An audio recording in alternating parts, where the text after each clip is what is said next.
And let me go back to Oliver Wendell Holmes, because I want to tell you that our American society has a terrible history and a terrible reputation against humanity. I mean, of course, we all know the story of slavery, and we think how noble we were to abolish slavery in 1864 at the end of the Civil War. But there are things that are worse than that.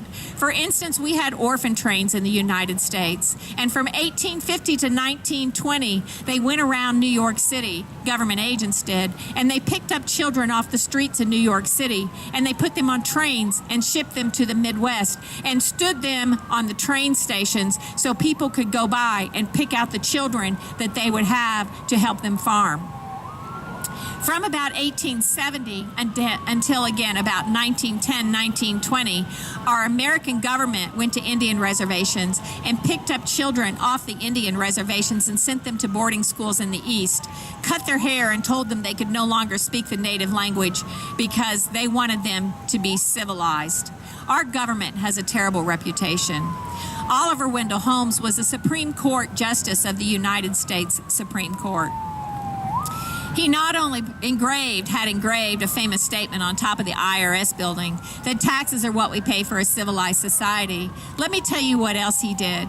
He wrote the opinion in Bell v. Buck in about 1927.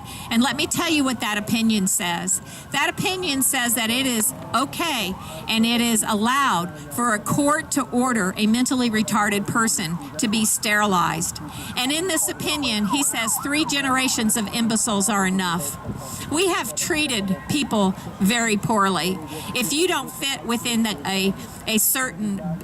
fit within the bell curve of acceptability in the United States, you are outside the norm. And I got to tell you, I am not a Democrat. With all that I've said here today, I am red through and through. I am a Republican. I was born a Republican in the great state of Indiana. I believe in limited government, but I also believe that the citizens of this country owe the less fortunate help and owe them the benefit and to share the privileges of their life. And there is a way to do that. There is a way to make that happen.